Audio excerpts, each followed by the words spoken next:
Queridos, abra a tua Bíblia no livro de Hebreus, no capítulo 3.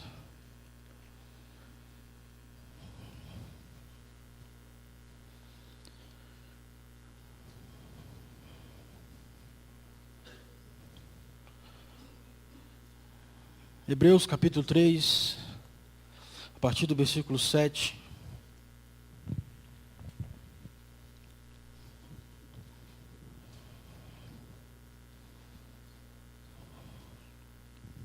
Amém? A palavra de Deus diz assim: assim, pois, como diz o Espírito Santo, hoje, se ouvirdes a sua voz, não endureçais o vosso coração, como foi na provocação no dia da tentação no deserto. Capítulo 3, versículo 7 em diante. Onde os vossos pais me tentaram, pondo-me à prova, e viram as minhas obras por 40 anos. Por isso eu me indignei contra essa geração, e disse: estes sempre erram no coração. Estes sempre erram no coração. Eles também não conheceram os meus caminhos. Assim jurei na minha ira: não entrarão no meu descanso.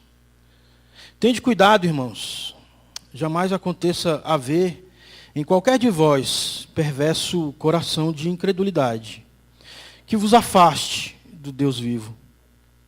Pelo contrário, exortai-vos mutuamente cada dia, durante o tempo que se chama hoje, a fim de que nenhum de vós seja endurecido pelo engano do pecado.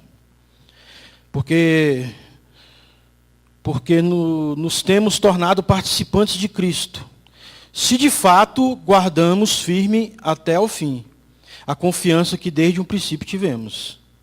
Enquanto se diz: hoje, se ouvirdes a voz e a voz do Senhor, não endureçais o vosso coração, como foi na provocação. Ora, quais os que, tendo ouvido, se rebelaram? Não foram, de fato, todos os que saíram do Egito, por intermédio de Moisés? E contra quem se indignou por 40 anos? Não foi contra os que pecaram, cujos cadáveres caíram no deserto? E contra quem jurou que não entrariam no seu descanso, senão contra os que foram desobedientes? Vemos, pois, que não puderam entrar por causa da incredulidade. Vamos ler todos o último versículo? Vemos, pois, que não puderam entrar por causa da incredulidade. Esse texto fala muito ao meu coração, e que o Senhor também fale ao seu coração nessa noite. E é como diz o texto: não endureça o teu coração, mas que a palavra do Senhor fale a você nessa noite. Nós, enquanto homens, eu não sei se você já percebeu isso, enquanto humanidade, nós temos uma facilidade tremenda de esquecer as coisas boas que as pessoas fazem por nós. Nós temos essa facilidade enquanto homens. Esquecemos muito fácil aquilo de bom que as pessoas fazem por nós. Nós temos a facilidade, sim, em lembrar as coisas ruins que as pessoas fazem contra nós. Nós temos a facilidade de lembrar as coisas que as pessoas deixam de fazer por nós. Mas nós temos uma facilidade tremenda de não lembrar aquilo de bom que as pessoas fazem por nós. Nós, enquanto homens, nós temos uma facilidade imensa de nos irritar quando as coisas ou quando as pessoas elas não agem conforme as nossas expectativas, né? Quando as pessoas não têm reações a qual nós esperamos, quando as pessoas não reagem a nós da forma que nós queremos, nós nos irritamos facilmente. Nos irritamos facilmente quando nós planejamos e as coisas não saem como nós planejamos. Isso nos irrita, isso tira de nós o controle, isso nos faz murmurar, isso nos faz blasfemar. Esse texto, o autor aos Hebreus, no versículo 19, ele diz que eles não puderam entrar. E quem são eles? Nós estamos falando aqui, irmãos, de 600 mil homens. 600 mil homens que saíram do Egito, guiados por Moisés. E aqui não conta as mulheres nem as crianças, só os homens. 600 mil homens. 600 mil homens que não entraram, que não puderam entrar no descanso do Senhor. 600 mil homens que através dos seus olhos vivenciaram o mar se abrindo, as águas se separando. 600 mil homens que passaram a pé enxuto no meio do Mar Vermelho. Mas que na primeira oportunidade que as coisas saíram, e não saíram conforme eles esperavam, eles se irritaram. Eles endureceram seus corações. Na primeira sede que tiveram, na primeira falta de água que tiveram, eles enrijeceram seus corações contra Deus. Mesmo tendo ouvido as obras do Senhor, mesmo passando no meio ao Mar Vermelho, mesmo vendo os cavaleiros do Egito sendo destruídos e não alcançando a eles, mesmo eles sendo libertos debaixo da autoridade de Faraó, que os humilhava, que os explorava, mesmo eles sendo libertos das garras do inimigo, esses homens, na primeira oportunidade que tiveram, e as coisas não saíram como eles esperavam, eles endureceram seus corações contra o Senhor. 600 mil homens que morreram e seus cadáveres foram espalhados no deserto, como diz o texto. 600 mil homens que, apesar de libertos do Egito, não puderam entrar no descanso do Senhor. Não é pouca gente, irmãos. E eu olho para esse texto e eu vejo esse texto escrito de uma forma preventiva para cada um de nós. Eu vejo aqui esse texto uma prevenção. Eu vejo nesse texto Deus dizendo para nós, olha, observem como foi. Vejam como foi. Eu vejo aqui o autor dos Hebreus dizendo, olha, que vocês não se esqueçam o que aconteceu.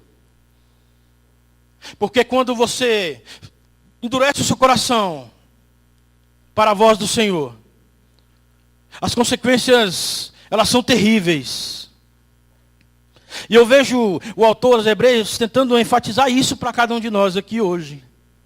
Eu vejo que o Senhor permitiu que esses escritos chegassem até nós, como uma forma de nós nos prevenirmos, de nós nos precavermos, a não cometermos os mesmos erros que esses homens cometeram.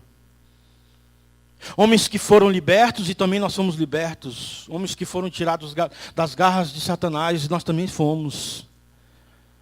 Homens que tiveram o Mar Vermelho aberto para que eles pudessem passar. E o Senhor muitas vezes tem aberto mares vermelhos aqui para nós, nas nossas vidas pessoais, nos nossos casamentos, na nossa criação dos filhos. Na nossa caminhada, o Senhor tem aberto muito mar vermelho para a gente passar. Mas a verdade é que muitas vezes, como esses homens, na primeira oportunidade em que as coisas não acontecem como nós esperamos, nós endurecemos o nosso coração como fizeram esses homens. Como fizeram esses homens. Se você abrir em Êxodo 17, você pode abrir comigo.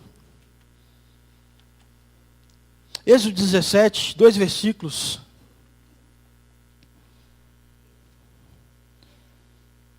A atitude desses homens. Olha a atitude desses homens que o Senhor libertou, que o Senhor retirou das mãos de Faraó, que o Senhor libertou da maior nação e a nação mais temida daquele período. Esse povo, no versículo 2, versículo 3, do capítulo 17 de Êxodo, diz assim: contendeu, pois, o povo com Moisés, e disse: dá-nos água para beber. Respondeu-lhes Moisés: por que contendeis comigo? Por que tentais ao Senhor? Tendo aí o povo sede de água, murmurou contra Moisés e disse: por que nos fizeste subir do Egito? Para nos matares de sede, a nós, a nossos filhos e a nossos rebanhos? Essa é a atitude desse povo. Essa é a atitude do povo a quem o Senhor tirou do Egito, a quem o Senhor libertou, ao que o Senhor fez promessas, a qual o Senhor estava cumprindo promessas através de Moisés, promessas que tinham sido feitas a Abraão. A promessa da libertação do Egito faz parte da promessa que o Senhor tinha feito a Abraão, de levantar um povo, de juntar um povo que era seu, sobre a face da terra. E o Senhor então começa a cumprir essa promessa através da vida de Moisés. E esse povo já havia escutado isso desde sempre. A raiz da palavra hebreu tem a ver com a unidade do homem. Esses homens, eles tinham o mesmo sangue. Ele era um povo de Deus, era um povo escolhido, era um povo separado, a qual o Senhor agora retira de uma nação que os escravizava para viver a liberdade.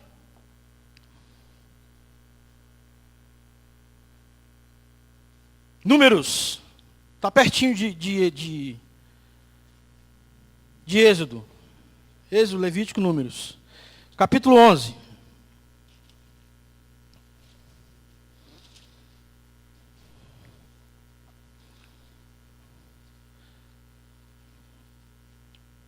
Essas são as palavras de um povo de coração duro, de um povo ao qual o Senhor tinha promessas, ao qual o Senhor tinha propósitos, um povo ao qual o Senhor estava cuidando, o Senhor estava zelando. A palavra desse povo, no versículo 5 do capítulo 11 de Números é: lembramo-nos dos peixes que no Egito comíamos de graça, dos pepinos, dos melões, dos alhos silvestres, das cebolas e dos alhos. Agora, porém, seca-se a nossa alma, e nenhuma coisa vemos senão este maná. Este é o sentimento de um povo que está sendo livre. Eles sentem saudade do Egito, saudade dos sabores do Egito. O Gilson, na hora que estava ministrando, falou sobre Daniel. Alguém que não se contaminou, alguém que não se deixou levar-se pelas coisas do reino de Babilônia. Mas aqui nós vemos um povo que viveu subjugado muitos anos no Egito. E um povo que agora, tendo a liberdade, um povo que agora, tendo o Senhor como Deus, é um povo que sente saudade dos peixes, das cebolas, das comidas que podiam comer no Egito, onde eram escravos, onde não tinha liberdade de ir e vir, onde sofriam na mão de Faraó. Um povo que prefere voltar para o Egito para comer as cebolas e os peixes, do que continuar comendo do maná que o Senhor dava a cada um deles. E quantos de nós não estamos lá enfastiados do maná que o Senhor tem nos dado? E quantos de nós não sentimos saudade dos peixes e das cebolas do mundo? Dos gostos que sentíamos, das alegrias que tínhamos, ou pensamos que tínhamos, dos amigos que tínhamos, das rodas a qual pertencíamos. E quantos de nós já estamos enfastiados do maná que o Senhor tem nos dado? E quantos de nós já não temos mais a alegria de dizer, vamos à casa do Senhor? Eu acho fantástico essa tecnologia. E os irmãos que não têm condições de estar aqui conosco, poderem assistir online em suas casas. Eu acho fantástico. Alguém que está doente, alguém que não tem possibilidade de sair. Eu acho terrível alguém que tem a oportunidade de estar aqui cultuando ao Senhor juntamente conosco. E de participar desse momento. E achar que ficar em casa assistindo é a mesma coisa. Porque talvez nós estejamos enfastiados daquilo que vem de Deus, daquilo que vem dos céus. Porque aquilo que vem do céu já não está mais saciando a gente. Eu prefiro comer os peixes do mundo. Eu prefiro comer as cebolas do mundo. Elas são mais gostosas. Eu prefiro lembrar-me dos pepinos, das coisas que o mundo me dava.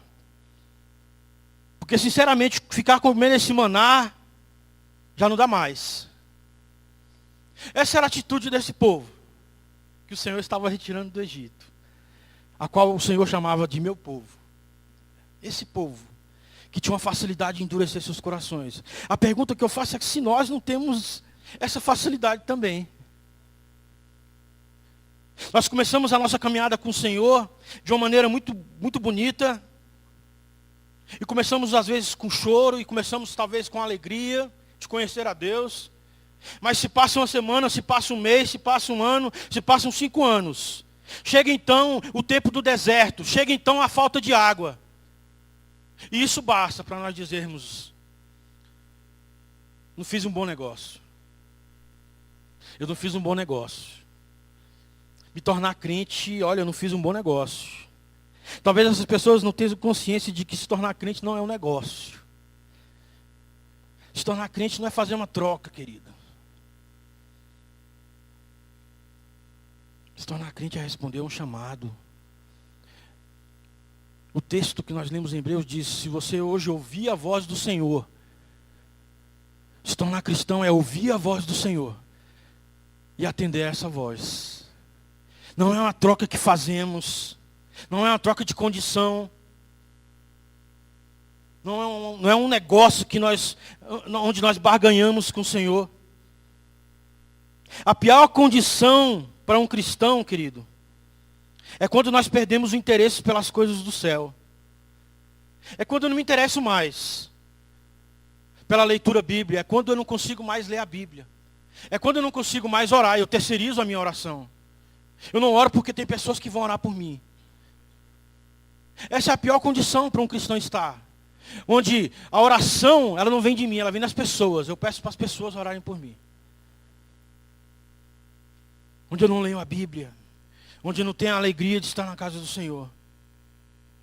Porque quando nós estamos nessa condição, nós deixamos de ver a glória do Senhor sendo manifesta através do seu cuidado para conosco. Porque a glória do Senhor se manifesta no seu cuidado para com seus filhos. Amém, querido? A glória do Senhor se manifesta no cuidado do Senhor para com seus. E quando nós estamos nessa condição, nós não vemos, nós não damos a oportunidade a nós mesmos de vermos a glória do Senhor sendo manifesta. Esse povo estava endurecendo o seu coração. E não tendo a oportunidade de ver a glória de Deus sendo manifesta sobre o cuidado dele por esse povo.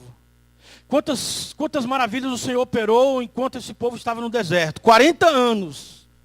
Quantos foram os sinais que o Senhor revelou àquele povo durante essa caminhada? E o texto diz: 40 anos. E vocês não me conheceram. 40 anos. E vocês não souberam quem eu era. Por mais que eu tentei me manifestar a vocês. Por mais que eu me revelei a vocês. Porque os seus corações estavam endurecidos. Endurecidos porque as coisas não aconteciam conforme vocês esperavam. Porque as coisas não aconteciam conforme vocês desejavam. Deixa a palavra do Senhor ministrar o teu coração nessa noite, meu irmão. A palavra diz: não endureça o teu coração, se a palavra e a voz do Senhor falar contigo hoje. Talvez você seja alguém neste lugar nessa noite que está começando sua caminhada cristã. Para você que está começando sua caminhada, eu digo o seguinte: vai ser necessário que você ponha toda a sua esperança nele, querido. Toda a sua esperança tem que ser depositada no Senhor. Toda a sua confiança precisa ser depositada no Senhor. O nosso problema enquanto cristãos é quando nossa esperança não está 100% no Senhor. É quando a nossa confiança não está totalmente no Senhor. Isso é um indício de que nós não conhecemos a quem servimos. Isso é um indício de que nós não nos relacionamos com quem chamamos de Deus. Quando nós não conseguimos colocar toda a nossa esperança nele, quando a nossa confiança, quando o nosso caminho não está na mão do Senhor, é porque nós não conhecemos de fato. Não conhecemos de fato. Nós andamos com ele, como andaram esse povo aqui 40 anos no deserto. Nós vemos os seus milagres, nós vemos as suas maravilhas, mas nós não conhecemos. E o autor de Hebreus está dizendo: cuidado, para que assim como eles, você não escute no final da tua caminhada: vocês não entrarão no meu descanso. Porque vocês não me conheceram. Porque vocês não sabem quem eu sou. Porque vocês não me adoraram como deviam. Porque o gosto que tinha nos seus lábios ainda era o gosto das coisas do mundo. Porque o que satisfazia a tua alma ainda era o gosto das cebolas, dos pepinos do Egito. Quantos de nós, na caminhada com o Senhor, não sentimos esses gostos, essas vontades? Quantos de nós não dá aquele estalo dizendo: não, mas era bom aquela época? Aqueles amigos, aquelas rodas. Uma das coisas que que gera em nosso coração, quando nós endurecemos nosso coração para o Senhor, uma das coisas que vem como consequência é a autoconfiança. Começamos a nos sentir autoconfiantes. Começamos a nos sentir que nós precisamos tomar as rédeas da nossa vida. Começamos a sentir que nós precisamos tomar as decisões que precisam ser tomadas. Começamos a nos sentir importantes demais, por causa da dureza do nosso coração. Estou cheio desse negócio, desse maná. Eu vou tomar as rédeas da minha vida. Eu vou tomar e vou para onde eu quiser. O Senhor, se Ele quiser, me abençoe. Mas eu não vou ficar comendo maná, não. Se Ele quiser me abençoar, Ele me abençoe. Mas é o Seu dono da minha vida. Essas palavras de Hebreus foram escritas para nós, queridos, para que a gente não troque o certo pelo errado. Esse povo fez uma troca. E por causa dessa troca, a Bíblia diz que eles pereceram no deserto. Nenhum deles entrou na terra prometida. 600 mil homens. Só entraram os seus filhos. Mas imagine comigo, quantas pessoas são 600 mil homens? Porque endureceram seus corações. Porque trocaram o certo pelo errado. Não pelo duvidoso. Porque na caminhada cristã não existe o certo pelo duvidoso. Na caminhada cristã só existe trocar o certo pelo errado. E eles resolveram trocar. Essa é uma introdução, queridos. Eu queria que você abrisse agora em Gênesis. Vamos para a palavra do Senhor.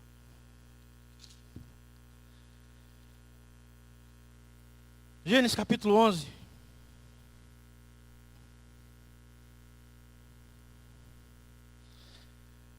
Não vamos mudar de povo. Vamos falar do mesmo povo. Mas vamos falar da consequência. Do que é fechar o coração, endurecer o coração. Do que é tomar as rédeas da própria vida. Do que é resolver construir por si mesmo o seu mundo, a sua caminhada. O que é decidir fazer você mesmo o seu destino. Texto de Êxodo, capítulo 11, versículo 1 ao 9, diz assim. Gênesis. Falei Êxodo, desculpe, queridos. Gênesis 11, versículo 1 ao 9, diz o seguinte. Ora, em toda a terra havia apenas uma linguagem e uma só maneira de falar. Existe aqui um reforço. Ele diz uma só linguagem e ele reforça dizendo uma só forma de falar. E o que ele está tentando trazer nesse texto é que fique bem claro que existia uma unidade. Existia uma unidade naqueles homens. Esses homens, eles eram descendentes de Noé. Nós estamos falando aqui dos descendentes de Noé. Vocês lembram do dilúvio? O Senhor trouxe a água sobre a terra e o Senhor aniquilou toda a criação, e o Senhor reservou numa arca Noé e sua família para recomeçar, e uma nova aliança foi feita, e esse Noé e seus filhos tiveram filhos, e nós estamos falando aqui dos filhos de Noé, e aí nós chegamos nesse capítulo. Se você ler no capítulo 10, eu acho que está na mesma página aí, você está lendo do 11, diz assim no versículo 1, são estas as gerações dos filhos de Noé, Sem, Cã e Jafé. E nasceram-lhes filhos depois do dilúvio. E aí agora no capítulo 11 nós estamos falando desses filhos. E esses filhos, o texto diz, ora, em toda a terra havia apenas uma linguagem, uma só maneira de falar. E sucedeu que partindo eles do Oriente, deram com uma planície na terra de Siná. E habitaram ali. E disseram uns aos outros, vinde, façamos tijolos, queimemo-los bem. Os tijolos servirão-lhes de pedra e o betume de argamassa. E disseram, vinde, edifiquemos para nós. Edifiquemos para quem, irmãos? Para nós. Uma cidade e uma torre, cujo topo chegue até aos céus. E tornemos célebre o nosso nome. Tornemos célebre qual nome, irmãos? O nosso nome, para que não sejamos espalhados por toda a terra. Então desceu o Senhor para ver a cidade e a torre que os filhos dos homens edificavam. E o Senhor disse: eis que o povo é um. Eis que o povo é um. E todos têm a mesma linguagem. Nós estamos falando aqui de propósito. Um só povo, que tem um propósito em comum. Que tem uma visão em comum. Que falam a mesma coisa. Isto é apenas o começo. Agora não haverá restrição para tudo o que intentarem fazer. Quem está dizendo isso, queridos? Deus. Deus está dizendo, olha, esse povo é um povo só. E falam a mesma coisa. Isso que eles estão começando é só o começo. E não vai haver restrição para o que esse povo pode fazer. Não haverá restrição. Não haverá limites para esse povo que é um e que fala a mesma língua. Não haverá. E o Senhor então diz no versículo 7: vinde, desçamos e confundamos ali a sua linguagem, para que não entenda a linguagem de outro. Destarte o Senhor os dispersou dali pela superfície da terra, e cessaram de edificar a cidade. Chamou-se-lhe por isso o nome de Babel, porque ali confundiu o Senhor a linguagem de toda a terra, e dali o Senhor os dispersou por toda a superfície dela. Eu gosto desse texto. Esse texto me fala de um povo que era um povo. A unidade, a união fazia parte daquele povo. Se o Senhor reconheceu isso, é porque o povo era unido. Todo o povo era um. E falavam a mesma coisa. E tinham os mesmos intentos. E tinham os mesmos alvos. Não é isso que a gente busca enquanto igreja? Não é isso que a gente busca enquanto povo de Deus? A unidade, sermos um. Não é isso que a gente busca? Que o Senhor olhe para nós e veja em nós uma igreja unida. Que o Senhor olhe para nós e veja um propósito. Um propósito apenas. Um povo, uma linguagem, um propósito. É um texto que é maravilhoso no seu início. Talvez nas suas intenções e na intenção do coração desse povo, que era um coração endurecido, como o povo de Hebreu. Um povo que encontrou o seu próprio caminho, um povo que achou que poderia decidir a sua própria história, um povo que poderia fazer o seu próprio nome. Eu penso que o esforço era enorme, que não havia homem que não suasse a camisa naquela obra. Não havia pessoas paradas, mas estavam todos fazendo e trabalhando para que aquela cidade fosse erguida. Eu acho que todos estavam ali com seus braços empenhados em construir aquela cidade. Existia empenho, existia uma causa em comum que eles queriam atingir. Mas uma coisa é certa. Para chegarem nesse estágio, para chegarem a tomarem essa decisão que eles tomaram, eles precisaram endurecer os seus corações contra a palavra do Senhor. Por que eu digo isso? Gênesis, no capítulo 11, versículo 4, diz o quê?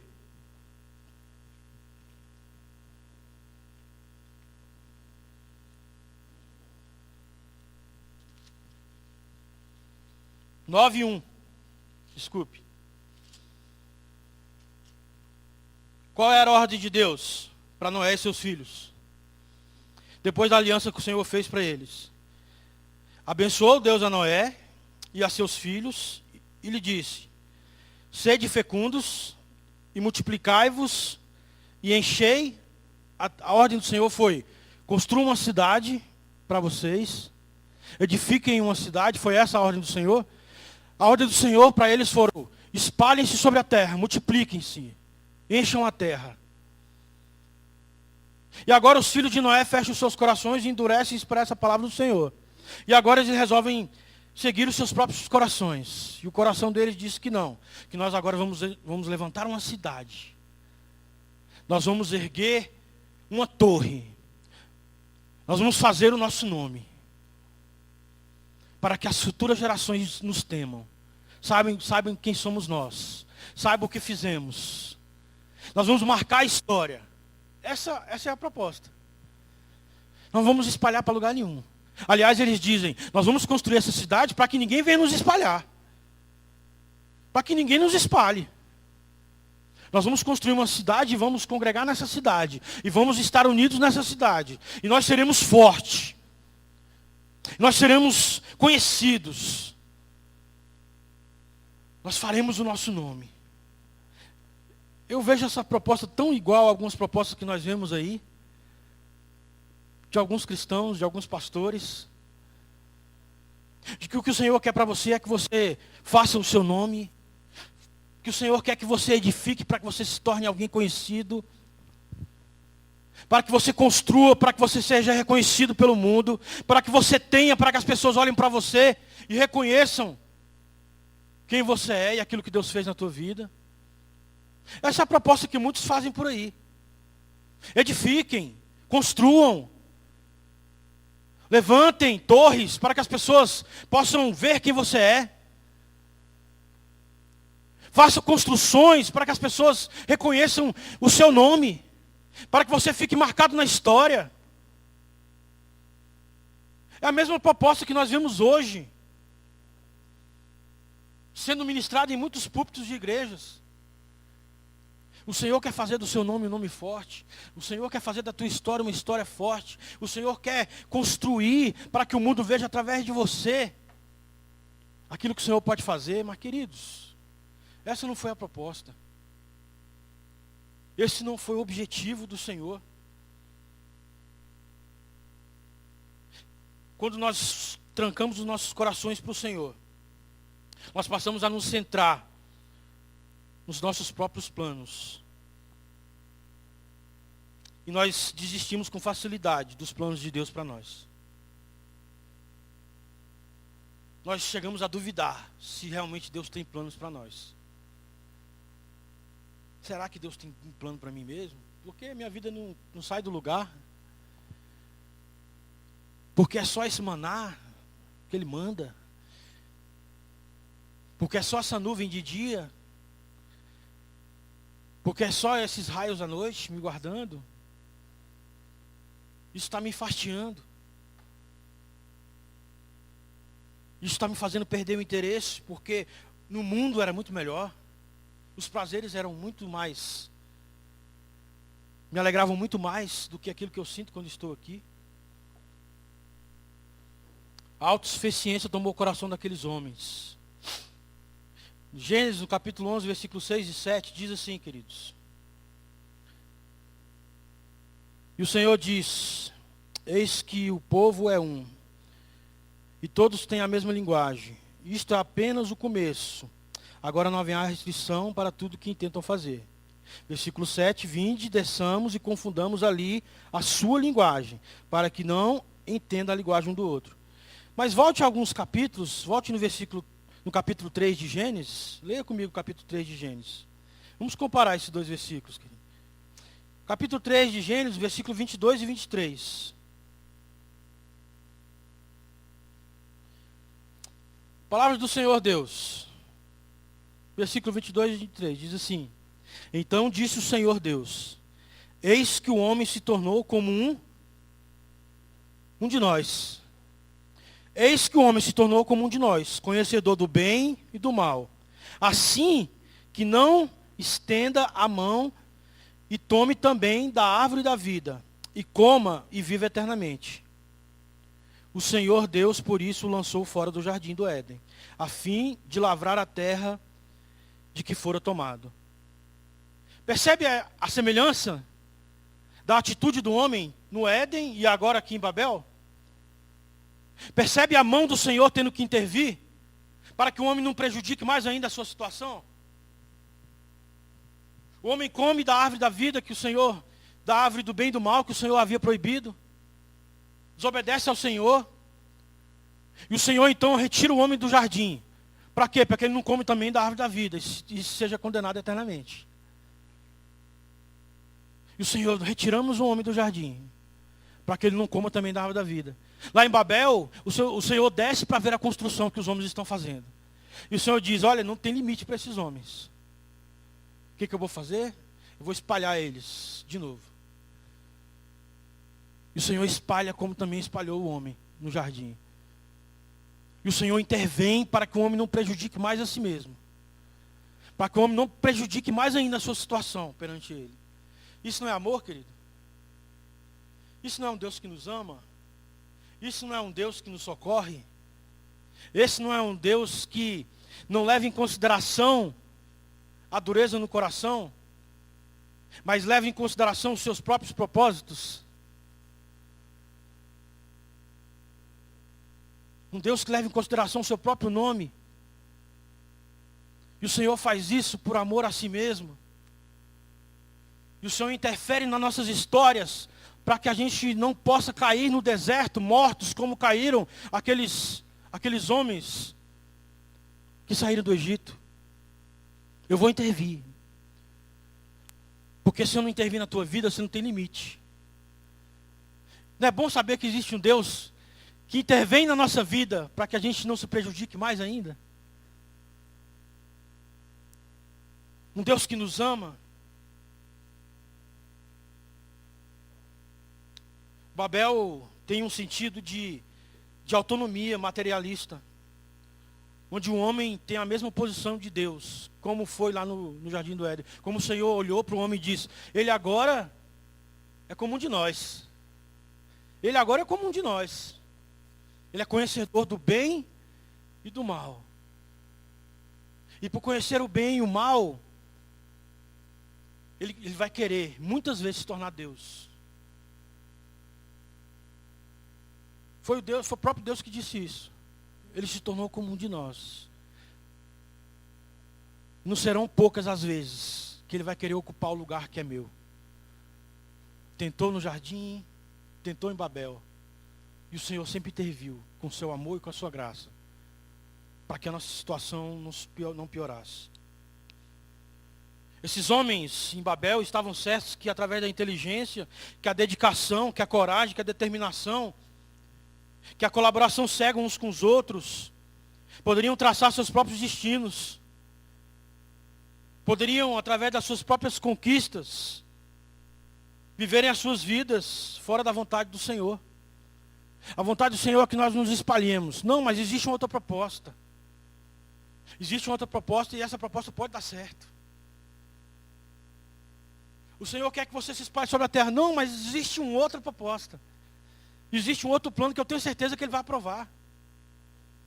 Ele vai aprovar, porque é uma ideia boa.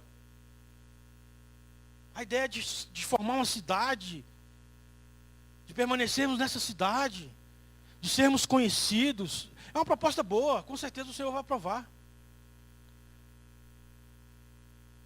O Senhor não está interessado nas nossas propostas boas, querido.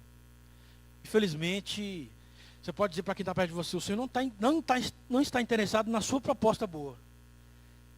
A sua proposta é ótima, mas não é a proposta dele. As nossas propostas, elas podem ser boas aos nossos olhos, mas não são as propostas do Senhor, querido. Eu não consigo entender e ver um Deus que abre mão da sua proposta, do seu propósito, porque você achou que tem uma proposta melhor. Porque você achou que tem um plano melhor do que o dele. Não, Senhor, esse negócio de se espalhar não está certo. Nós vamos nos unir. Nós vamos nos fechar, nós vamos construir. Nós vamos fazer o nosso nome, é muito melhor. Se espalhar. E é interessante porque o Senhor desce para ver a construção. E o Senhor diz, olha, isso é só o começo. Porque eles não terão limites. Eu vou dar uma soprada aqui para acabar com isso. Se for um sopro. E o Senhor apenas com um soprinho confunde aqueles homens que eram um só homem, que tinham a mesma linguagem, que tinham um propósito em comum. E o Senhor, com apenas um sopro, o Senhor espalha aqueles homens para cumprir o seu propósito inicial. Se eu falei para vocês se espalharem, vocês vão se espalhar. Mas a gente quer construir. Constrói então, espera o sopro. A palavra do Senhor para você nessa noite é: constrói. Faça o teu propósito. Edifique a tua cidade. Levante a tua torre. Agora sabe de uma coisa. Eu vou soprar. Eu vou soprar, porque eu tenho os meus propósitos. Porque eu tenho os meus desígnios. Eu não estou interessado em quais são os seus. Eu estou interessado no meu. Constrói as torres, constrói as cidades. Mas eu vou soprar. E quando eu soprar, você vai se confundir. Você vai se espalhar, você vai ficar perdido. Você vai ficar sem direção. Muitos de nós, queridos, assim como esses homens, temos gastado a nossa vida construindo as nossas cidades, construindo nossos mundos, edificando as nossas torres. Nós temos nos cansado. Nós temos ficado exaustos. Porque construir deixa a gente exausto. Mas a pergunta do Senhor é: quem foi que mandou você fazer isso aí? Quem foi? Quem foi que mandou você fazer isso? Eu mandei você fazer isso. Eu mandei você construir, eu mandei você levantar uma torre. Eu mandei você fazer o seu nome. Essa foi a minha proposta para você. Você está se cansando, você está se estressando. Você perde o prazer de estar na minha casa, você perde o prazer de se envolver com as coisas que fazem parte do meu reino, porque você está construindo a sua cidade e a sua torre. Porque o seu interesse é construir o seu nome. Porque o seu interesse é fazer a sua história. Porque você se cansou de comer do maná que eu trago para você. Porque o seu coração está endurecido para mim.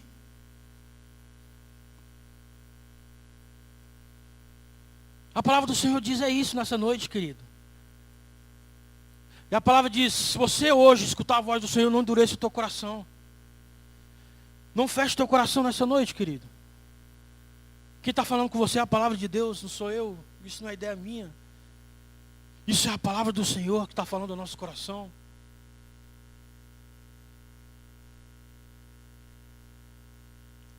Se o Senhor descesse hoje como desceu naquele dia, que a palavra diz que o Senhor desceu para ver o que o homem estava aprontando. Se o Senhor vem sobre nós para ver o que nós estamos aprontando, o que Ele vai ver, querido? Quando os olhos do Senhor caem sobre nós, o que a gente está aprontando? Quando Ele desceu no jardim, Adão estava lá comendo o que não era para comer. Quando Ele desce em Babel, os homens estão construindo uma coisa que não era para construir. E os olhos do Senhor sobre a tua vida, o que eles estão vendo? O que você anda aprontando que está fora dos planos do Senhor? E o Senhor está dizendo: olha, para essa construção. O Senhor não veio para derrubar a Torre de Babel, não. O texto diz que o Senhor nem mexeu naquela cidade, nem derrubou aquela torre. Porque não era a torre o alvo, era o coração deles.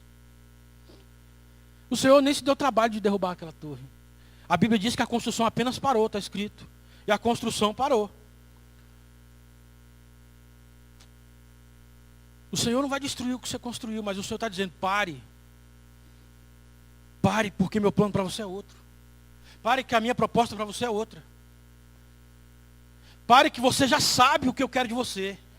Eu já te revelei, eu já te mostrei. Você insiste em continuar segundo a tua própria vontade e segundo o seu próprio caminho. Você continua querendo ser o dono da tua própria vida. E se eu precisar soprar na tua vida para te confundir mais ainda, eu vou soprar. Que talvez confundido você me encontre. Certo e obediente a si mesmo, talvez você não me encontre.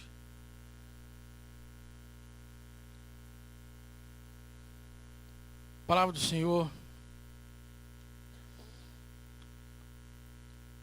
ela fala aos nossos corações de forma eficaz, porque o Senhor nos conhece, querido.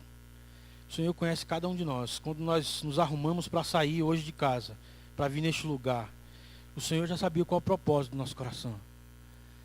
O Senhor já sabia o que passava na nossa mente. O Senhor sabe quais são as expectativas que nós criamos no nosso coração em relação ao culto. Mas eu vou dizer uma coisa: o Senhor não está aqui para satisfazer a expectativa do nosso coração. O Senhor está aqui para arrancar de nós aquilo que nos impede ainda de ver a sua glória. aquilo que nos impede de ver claramente a ação dele na nossa vida. Eu fico pensando, alguns estudiosos dizem que essa torre, que eles consideraram uma torre tão alta, que eles poderiam tocar com um passo eles podiam pisar no céu. Uma torre que tinha mais ou menos 91,44 metros só. Queridos, é impressionante, né? É um edifício de 7 andares. Um edifício de 7 andares, queridos, para nós hoje, é pequeno, gente. Foi o que eles levantaram. E eles bateram no peito e disseram, nós levantamos uma torre, que chegamos aos céus. Dá para rir, né, queridos? Dá para rir. Como nós, como homens, às vezes nos achamos demais, né? Nós nos achamos demais. Nós achamos que aquilo que fazemos é demais. Porque nós fizemos. Porque tem o nosso braço, porque tem a nossa mão. Porque tem a nossa ideia, porque tem ali os nossos traços. E tudo que a gente faz, a gente supervaloriza. E a gente esquece daquilo que o Senhor tem feito por nós. E nós nos endurecemos o nosso coração para o Senhor. Tem uma frase que diz que quando o homem tenta ser mais do que humano, ele passa rapidamente a se tornar um desumano. Eu lembro toda vez que eu leio esse capítulo da torre, eu lembro de Hitler. Eu lembro do Hitler, ele achou que ele era muito, né? Ele achou que ele era um deus. O cara se achou um deus. Um cara que queria marcar a história como um deus. Um cara que quis eliminar uma raça da terra, como se fosse capaz. Um homem que quis escrever o seu nome na história, passando por cima de tudo e de todos. E é esse mesmo espírito de Babel que às vezes opera em nossos corações, irmãos. Opera em nossos corações. Nós esquecemos que fomos criados à imagem e semelhança. E nós passamos a querer agir como se fôssemos deuses. Não a imagem e semelhança, agora eu sou Deus.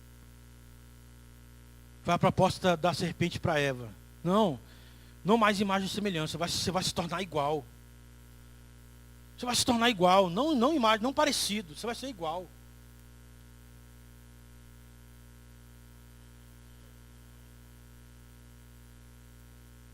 Somente quando nós respeitamos os limites da criação do Senhor, entendendo quem somos, é quando nós destruímos aquela ansiedade fantasiosa de que nós temos de ser reconhecidos porque somos cristãos, reconhecidos porque somos filhos de Deus. As coisas têm que dar certo para mim porque eu sou filho de Deus. A vaga do concurso é minha porque eu sou filho de Deus. O carro do ano tem que ser meu porque eu sou filho de Deus. A casa própria vai chegar porque eu sou filho de Deus. A promoção vai vir porque eu sou filho de Deus. O meu filho é mais bonito porque eu sou filho de Deus. Minha noiva é a mais bonita porque eu sou filho de Deus. E aí a gente abusa e diz, meu esposo é o mais bonito porque eu sou filho de Deus. Essa pretensão de que as coisas têm que dar mais certo para nós porque nós somos filhos de Deus, isso é coisa do diabo, queridos. Isso é coisa do diabo. Isso é coisa que faz parte lá desse espírito que operava no coração daqueles homens que estavam construindo a torre. Aqueles homens que abriram mão daquilo que Deus queria para fazer o que eles queriam.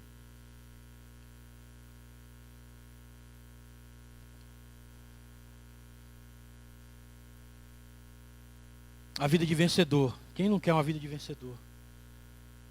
Quem não quer uma vida de vencedor? Uma vida de ganhos, uma vida de vitórias. Mas só existe vitória, queridos, quando existe luta. Só existe saciar a sede quando nós passamos pelo deserto.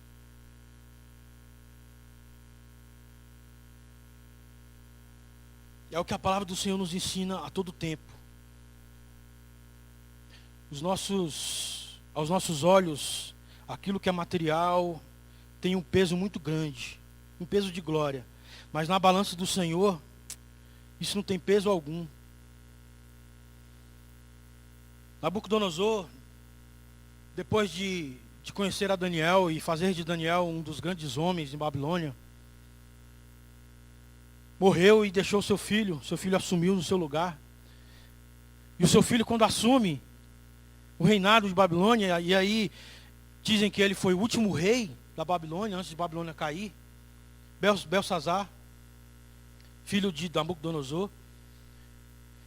Ele se achou tão grande, ele se achou tão forte, ele se achou tão importante, que a Bíblia diz que um dia ele deu uma festa, e chamou os governantes, e as concubinas, e as prostitutas da cidade, e eles beberam a sorte do reino, eles beberam a riqueza de Babilônia, e ele lembrou que Nabucodonosor havia mandado roubar os pertences do templo, e ele diz: olha, vamos fazer o seguinte, pega lá os pertences, pega lá os copos, as taças do templo, que nós vamos beber nelas aqui. E eles pegaram as coisas do templo, e eles beberam nas taças feitas para a casa do Senhor, porque se consideravam deuses, porque se achavam importantes.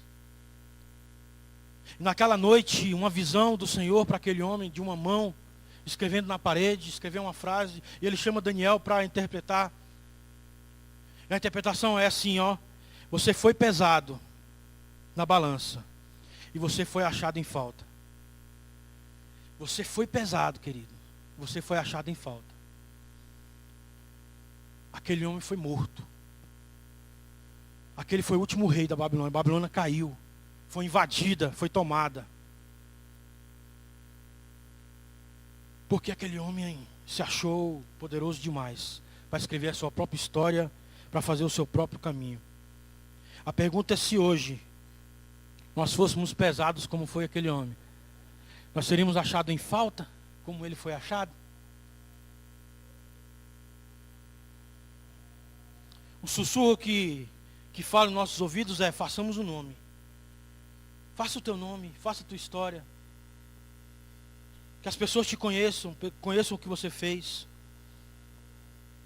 Em Lucas capítulo 14,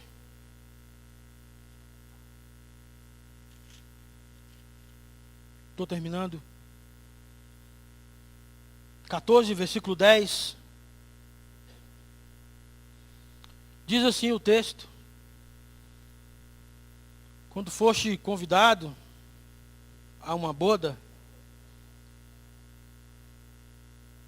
vai e tome o último lugar, para que quando vier o que te convidou, te diga: amigo, senta-te mais para cima.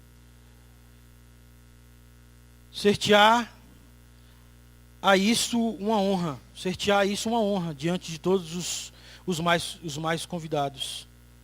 Pois todo o que se exalta será humilhado, e o que se humilha será exaltado.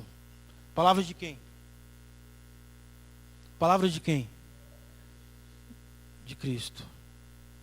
O problema é quando nós fazemos do Evangelho, quando nós fazemos da vida de cristão uma cadeira nos primeiros lugares. E o Senhor está dizendo nessa noite para você: você não tem uma cadeira no primeiro lugar. Senta no último. Porque se eu quiser eu te convido. Se eu quiser eu te trago para perto. Se eu quiser eu te coloco no lugar de destaque. Mas pare de viver a tua vida procurando se destacar. Pare de viver a tua vida querendo ser alguém que você não é e você não foi chamado para ser. Pare de construir uma cidade que eu não mandei você construir. Pare de erguer torres que não tem a ver com a minha vontade. Não endureça o teu coração. O centro de todas as coisas é a minha vontade. O único nome que tem que ser exaltado em nossas vidas é o nome do Senhor, queridos. Antes dos nossos sonhos, precisa vir a nossa dependência do Senhor.